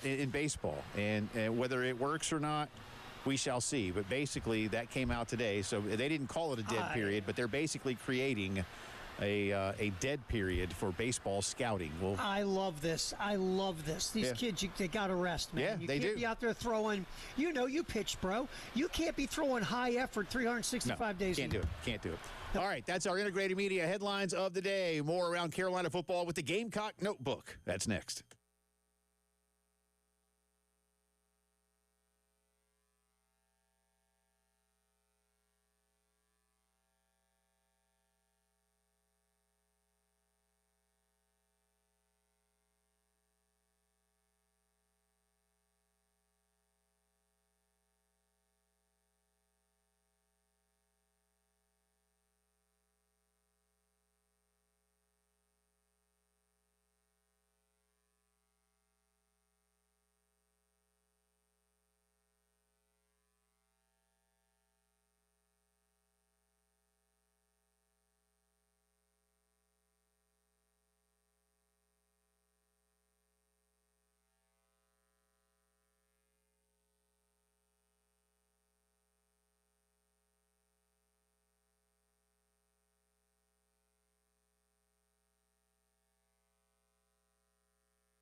20 minutes after 5 o'clock on a Thursday. Welcome back in. Jay and Terry, it's the post-game show. Captain David, Master Control. Tomorrow on the program, our good friend Langston Moore will make his regular Friday visit with us. Always appreciate Langston's time. Elijah will be hanging out for a little bit of the Wild Card Showdown as well. Elijah was 4-1 last week. He's got a 2-game lead on Terry and me at this point. So we have to... I honestly think it's because he's liquored up by the time he makes his picks. Well, that's just me. Then that, I guess tomorrow... We have to start doing that, too. Yeah, I guess tomorrow is going to be quite a show, my man. It's going to be for our last show on the air. Hey, what the hell? Go out with a blaze of glory, right? Absolutely. Yeah. We'll bring Dave back in to run the board, and Dave will be pushing that dump button all day long, man. Dave's finger will be worn out. He'll have carpal tunnel. Yeah. For those who don't know what we mean by the dump button, we are actually on a 7-second delay just to make sure, because I cuss all the time. So we're constantly pushing that button. Sure. So Jay comes off as this, nice, friendly little fella, but man, what a sailor mouth. Well, what a sailor mouth. I held it all in, but once my mom died, then I was like, you know what? I got nobody to worry about anymore. I wish you would follow my lead and use clean language. Well, that's true. I try. I mean, we all try to have those ideals, Ter. But anyway. You know what's funny? Honestly, we probably cuss more in a day than Tyler had cussed in his entire 30 years on this planet. Maybe. Tyler is not Tyler. I've only heard Tyler use 3 words of profanity. I know a few people who do not like to use that kind of language, and good for them. Good for them. Yeah. Not a judgment. There may be some people who use more than others. There may. Could be. You never know. I know 2 of them. Yeah. Well, Anyway, all right. Let's move. Where were we? I bet you football coaches never use that kind of language, do they? No, not at all. Cap Dave, if you would please cut number 15. This is Clayton White on his guys missing some tackles the other night and what they got to do to keep that from happening. Definitely some missed tackles. That was our highest number of the year in regards of just not getting guys on the ground when we had opportunities. I think our angles were bad. I think that we were not pressing the near hip enough. I do believe that it's something we emphasize a lot. You have to just carry those things over to the game. It's our job as coaches to put them in those positions throughout the week to replicate that, that skill set and do a great job of just finishing and understanding. Obviously, we can't tackle at practice, but you have to take the right angles at practice, have the right mindset, and just know that when it comes on Saturday, you have to, get it done the best of your ability. Terry, again, I'm not trying to bang this drum over and over or beat the dead horse or whatever, analogy or euphemism or whatever you want to use here, but it's good and bad that this ball club knows the vast majority of what it's got to do is how they practice and take it into the game. Again, relative to my point being here, relative to knowing that you just got beat, that you just didn't. You were out talented. You're too slow. You're not good enough. Whatever. We know that's not the case with this Carolina football team, but as Clayton just alluded to, we've got to find a better way to translate those things into the game. I keep coming back, and I know you don't have the answer either, but what is it that isn't translating, and what are they doing this week to make that a better situation? We'll find out Saturday, but I'd love to know more about what that feels like for this football team. Going back to Clayton's point about the tackling, ready for this, Jay? Per Pro Football Focus, South Carolina this year total has missed 14 tackles, 11 of them in the Vandy game. Yeah, it's crazy. Run that through your head. That's crazy. Yeah. They just didn't tackle. Yeah. They didn't tackle well. And, again, there's a lot of reasons for it, but you want that to be as you just clearly illustrated, that needs to be the outlier. That needs to be the anomaly, right? And you've got to fix those things. And I wonder, too, this weekend, how Missouri wants to come at South Carolina. Because to be fair here, Mizzou has looked really good, but they haven't Louisiana's, well, I mean, Kansas is good, Terry, but and I'd love to know what a bookmaker would say on a Kansas, Virginia Tech, Vanderbilt, like who's favored over whom? Now, if we look at it today, Kansas is favored to beat Virginia Tech, right? But is Vanderbilt favored to beat Kansas? And I don't ask that to say Carolina's had a harder schedule. I'm just trying to figure out what level of, because otherwise I forget who they opened with, somebody that they scored like 55 points, and then they ran all over Louisiana the other day, and that's that's Lafayette for those who don't know. They just like to now be called University of Louisiana, but I feel like Carolina is going to be the most talented team they've played, maybe by a decent amount. And so do they want to come straight at Carolina with Ahmad Hardy, or again does Eli get all tingly with the fact that he can dial things up to keep Carolina off balance? And could you find a way for that to maybe play into Carolina's hands by having Eli go away from some of the straightforward football? Like, will that be part of the equation? Well, what's interesting is that, they're going to give you a large dose of our boy Hardy, who is having a phenomenal year. He's averaging, 7 yards a carry, almost like over 5 yards after contact. I mean, Ahmed Hardy has been phenomenal this year, leading that running game. But the kid Roberts, the other running back, had over 100 yards in the game. Kansas defensively, Jay, 59th in the country in defensive efficiency. South Carolina is better than that. Again, if you look at grades, South Carolina, even with the Vanderbilt game, their run defense is still grading over 90. Yeah. That's, to me, that's going to be the big matchup in this game. Yeah. Is going to be Missouri wants to run it. South Carolina's been good at stopping it. Even Vanderbilt only averaged like 3.7 or 3.8 yards a carry last Saturday, Jay, even though it felt like more. So this is going to be the matchup of the game to me. Missouri's run game against South Carolina's run defense.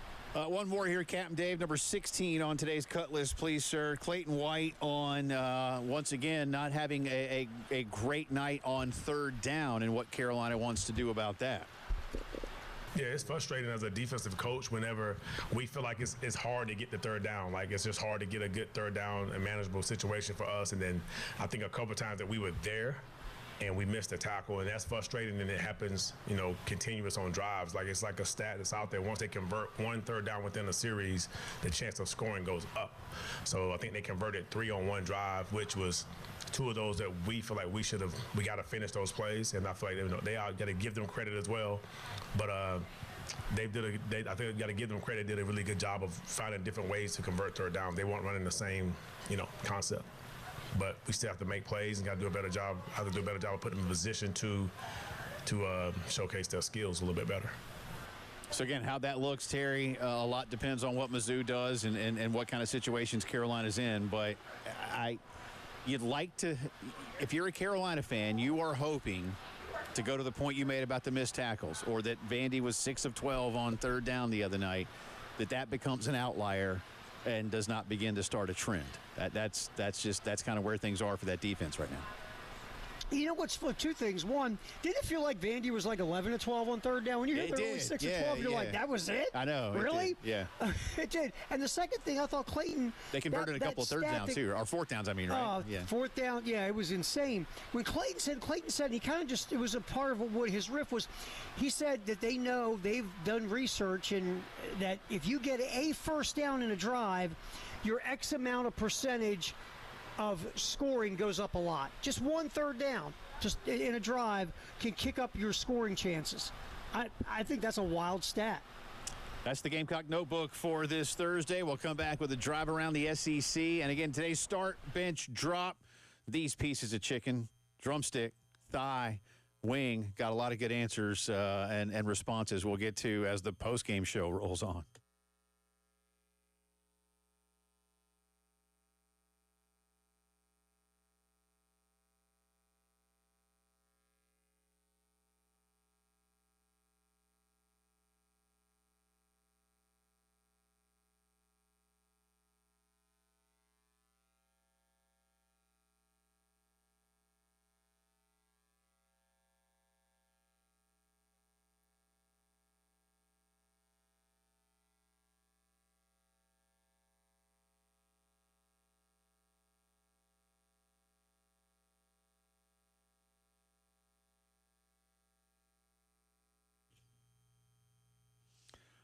Love telling you about our good friends at Cato's Power Equipment, and they know that your mower has been working hard all summer, keeping the grass looking good. Now you can return the favor to your lawnmower. Through Halloween, Cato's Power Equipment will offer you 25% off all shop labor on service and repair work on your Toro, your Aaron's, your Gravely Zero Turn. And if you've got a big rider, then you need help getting it to Cato's, no problem. They offer a $100 round-trip pickup and delivery service around the greater Columbia area. So don't let your worn-out equipment slow you down when it's time to chop up those leaves and still keep the grass looking good. Fresh blades, engine service, upgrading to a bag or mulch kit, Cato's Power Equipment can get it done for you and save you up to 25% off. See them at 4012 West Beltline Boulevard and learn more online at catospowerequipment.com.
.26 minutes in front of 6 o'clock. It is drive around the SEC time now. Jay and Terry with you. Reminder again, Carolina calls tonight at 7. The latest from Coach Beamer on how the team is practicing this week. Potentially an update on Lenora Sellers, or at least further indications of how he's feeling? If not, then we'll wait till right after Shane's done, Terry, for the next official availability report to be released, which again is around 8 o'clock Eastern time. So we'll see. But tonight at 7, Carolina Calls with Coach Beamer and Todd Ellis. In the meantime, Terry, you asked me earlier on Jay or nay, and it's weird that the same city at least is involved, but you asked me if the Dolphins get curb stomped tonight. That was your term. Is that the end for Coach McDaniel down with the Dolphins? I'm going to now flip the script on you a little bit for the drive around the SEC, even if it's not a conference game.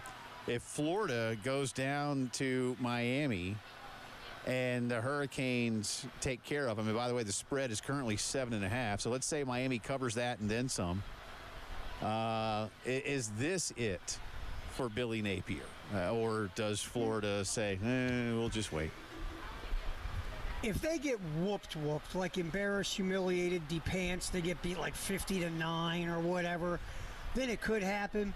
But barring something like that, no, I think Billy Napier will continue on. And I think they do lose to Miami. But if the game is any type of a competitive event, I think Billy Napier continues on. Because the current AD is the one who hired Billy Napier.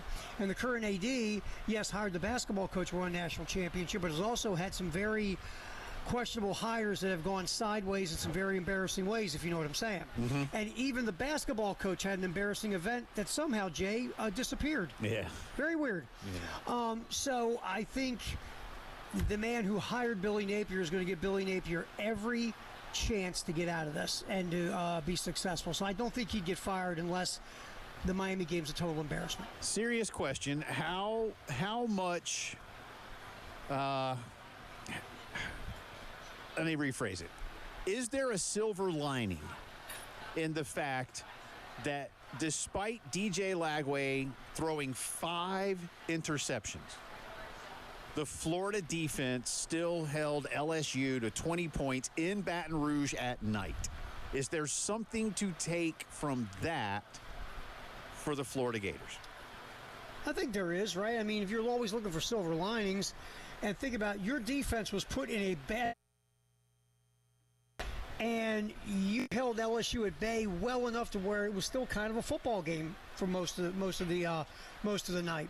So yeah, I think you do take something from that your defense held up and manned up the way they did, because they held up so well. What was the first questions to Brian Kelly after the win? Right. You know? So yeah, I think there's silver lining there. I do.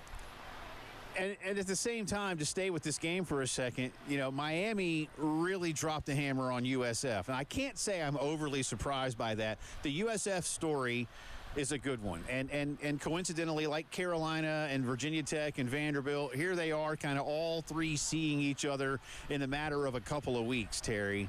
But it goes to show you, I think, that maybe Florida learned a little bit of a lesson about itself, because they clearly didn't come to play against USF when they lost to them in the swamp. And then Miami made sure that everybody knew, yeah, cute story, you ain't beating us. And I think, they won by 37 or something? I think it was like 49 to, I think it was 37, 49 to 12. But, I don't know if it says more about Miami or USF, but much like Miami losing last year at Syracuse, and I know it was the last game of the regular season then.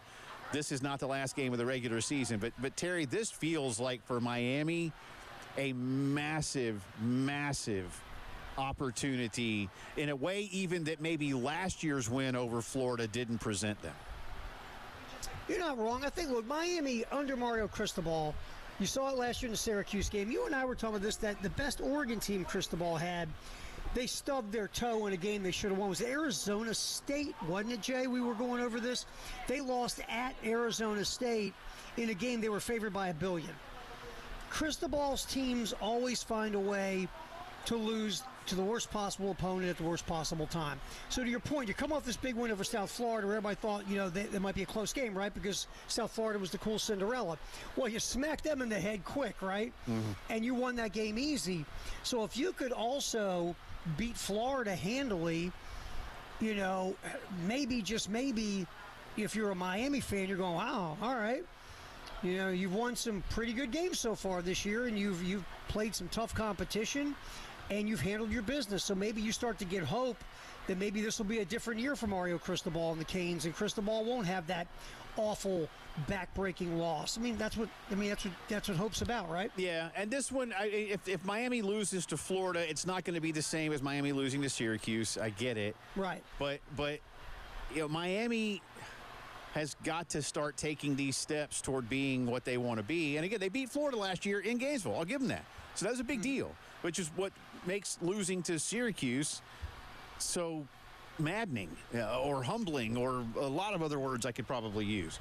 So I just feel like this time around, go do it again. First of all, I guess that's one of the points I'm making, Terry, is, all right, you did it once. Now they're in your place. Go do it again. The difference is when Miami's at home, it's not that big a deal. There'll probably be more Gator fans at that game. Right. I was getting ready to say there'll probably be more Gator gear in the stands. But you bring up a point. But this is be a Miami fan for a minute. There are a few. Be a University of Miami fan. And again, Cristobal last year, they soiled themselves in that Syracuse game that they should have won to go to the college football playoff. Let's say, and you've started the year well, right? You beat Notre Dame. You take out USF, everybody's darling. I think you played 3 ranked teams, Miami has. And you're starting to feel good about your Canes. And then you lose to a Florida team at home that has lost 2 straight, including to South Florida, who you just whooped. Then if you're a Miami fan, you're going, here we go again. Same old Cristobal, right? Right. Yeah, so it'll be interesting to see. Auburn at Oklahoma, the only other conference game. Tulane is at Mississippi in what feels like an interesting game. I kind of got a hunch that might go the way of South Florida going to Miami. I'm not sure yet which way I'm leaning on that one, but I feel like Mississippi could win that one comfortably. The Arkansas-Memphis game, Terry, it's in Memphis, and that one intrigues me. Again, Arkansas should win that game. Let me double-check the spread real quick here. Hold on, I got to go to my notes.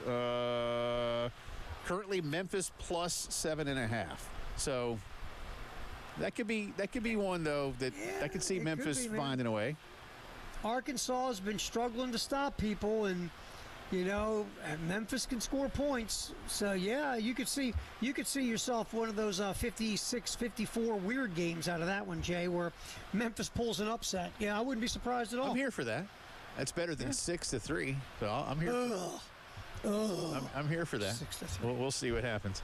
All right, that's our drive around the SEC, brought to you by Herndon Chevy. Stop by the showroom. See why Herndon makes you smile. Before we hit the break, though, start, bench, drop.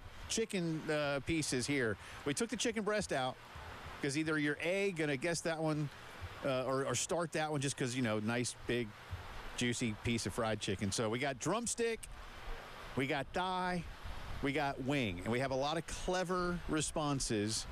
And we'll give you our picks as well, plus Jay versus the internet, where I am told I did well last night. Or maybe I told myself that.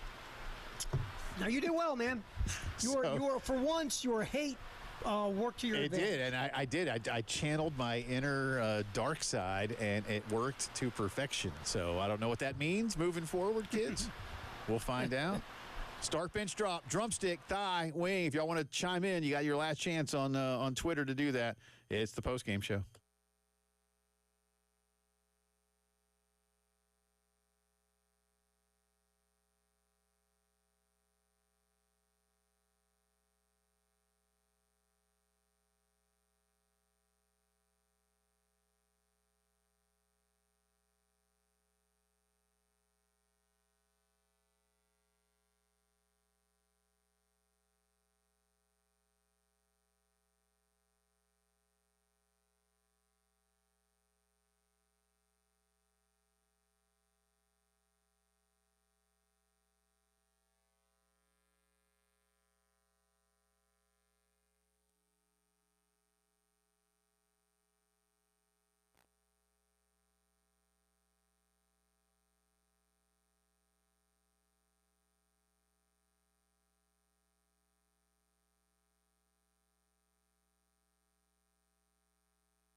All right, final few minutes of the program here. 12 minutes in front of 6 o'clock. Jay and Terry with you. Captain David, Master Control. One more reminder, Carolina calls tonight at 7. Shane and Todd.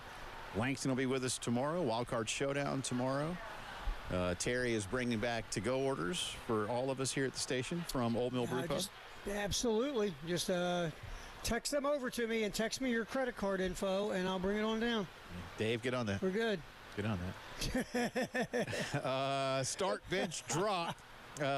Drumstick, thigh, wing. I did preface this with a little bit of a feel towards tailgating, but it doesn't have to be tailgating in terms of how you want to participate with this. Lynn hits us, Terry. She says, start the thigh, bench the wing, cut the drumstick. Albert doesn't even, he's just thigh, thigh, thigh. All right. And he says preferably zestos or rushes. Gotcha. Solid. Duel says start the thigh, bench the wing, drop the drumstick. Andrew says the same thing. Donnie says start the wing, bench the drumstick, cut the thigh. And he says since it's fried, wings and drums have a little more versatility. Regular fried, tossed in sauce, dry rubs. Okay, I like that. Let's see. And then Mark says start the thigh, bench the drumstick, drop the wing. And he says even the chicken breast is overrated. Okay. What? Wow. I don't. Yeah. What? Hey, that's his opinion. I've gone back and forth on this one, man, because I like all of these, including chicken breast or even chicken tenders or whatever, right? You know, I like them all. But I maybe call me crazy, and I'm not talking like, you know, buffalo style, but I like a good fried chicken wing, man. I really do. I always have. So I'm going to start the wing. I'm going to bench. God, this is tough. I'm going to bench the thigh. And I'm going to drop the drumstick. I love drumsticks. Don't get me wrong, sir. Okay? This is what makes this hard. I love a good drumstick. I mean, and when you were a little kid, it was always fun, right? But I just think, I think if a breast is overrated, honestly, I think chicken thighs are underrated. Totally agree. So I'll start the wing, bench the thigh, drop the drumstick. But that's not an easy drop. All right, well, the easy one was dropping the drumstick. When I was a kid, I loved them. As I've gotten older, I'm not down with the drumstick anymore. My wife doesn't like them. My wife, does she? Yeah, she doesn't. She's not a fan. I get it. I just don't like them anymore. I had a tough time going between the thigh and the wing because you're right, the thigh is highly underrated. Yeah. And just so I'm back and forth. I'm going to just because we can be a little different. I'm going to go start thigh, bench wing, and drop drumstick. There you go. That's it's not easy. And again, it's not. There's a lot of places where chicken thighs, man, are pretty big. It's kind of like you know, diving into a big fried chicken breast. So. No, I'm here, but good, I do like wings. I mean, I could eat like just fried chicken. I love fried chicken wings. I can go all day. I love chicken wings too. I can't do the crazy spicy stuff and the hot stuff. Would you give me some nice barbecue wings or just fried wings? That's what I'm saying. Just fried. Yeah, just like give me Bernie's or Rushes or Zestos or even Publix, whatever, man. Give me Bojangles. Just the fried wing. I'm down. I'm down with that. All right, let's do Jay versus the internet. Dave, will you hit the millionaire music right there next to Match Game so we can set the mood here, and Terry will have me try to go 3. Did I go 3-0? Is that true? I went 3-0. You did 3-0, my man. All right. So you tore it up last night. Again, it was all about hating the Phillies too. So that made it a lot once easier. again, dig up your inner hate on this because obviously it's working for you. Okay. The Bills are giving the Dolphins 10.5 in Buffalo. Where are you going, Jay Phillips? Bills. All right, giving Dolphins 10.5. All right, Bills Dolphins over under, sir, 50.5. Ooh, golly. Sorry. So they went 1, 2, 3, 1. Under. Under. Good man. All right, and finally, I know you're going to be all over this one. Yep. Tonight in Charlotte, Rice is giving Charlotte 2.5 points. Is this a football game? As far as you know. As far as I know, yes. Rice -2.5 in Charlotte. You know what, man? Rice better cover that. So Rice. Rice is 2-1. Charlotte 1-2. And so you're going to take Rice? Well, Rice is a college football program from Texas that has been around a long time, despite whatever may be going on. Rice has to win that game.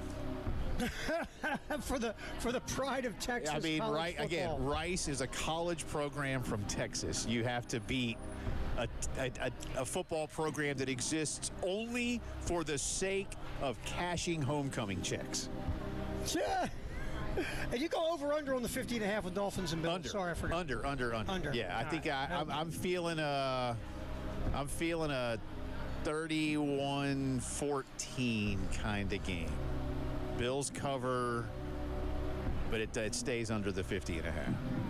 All right, so Bills cover and it goes under 50.5, and Mike McDaniel gets fired after the game. I wouldn't do that. That was a nay when you asked me that for the last segment there. I wouldn't do that yet. I think he's creative. Give him a chance. Give Tua a chance to stay upright instead of having already been sacked like 8 times in 2 games, and maybe it's a little bit different. Good stuff. Man. We'll do it all again tomorrow. See y'all. Hey, Dave.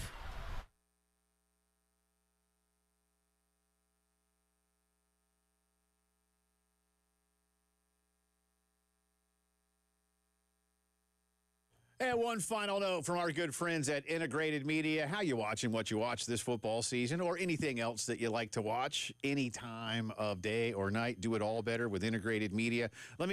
Listen, you know what a great television and a great sound system looks like, so I don't need to remind you of that. Let me tell you about some of the other things that they can do for you. For instance, maybe you're moving. They can help you pack up your equipment and move it, and then reset, if you will, your home theater at your new destination. Or if you've gone out to a big box store and you wanted like one of those video doorbells and you're like, oh, man, I don't think I can do this. They can do it for you. Just call them up. All right. Outdoor home theater. You know what that's all about, too. How about Wi-Fi that works everywhere if you're streaming your entertainment these days? 803-948-8327. Nobody better in home technology than my good friends at Integrated Media.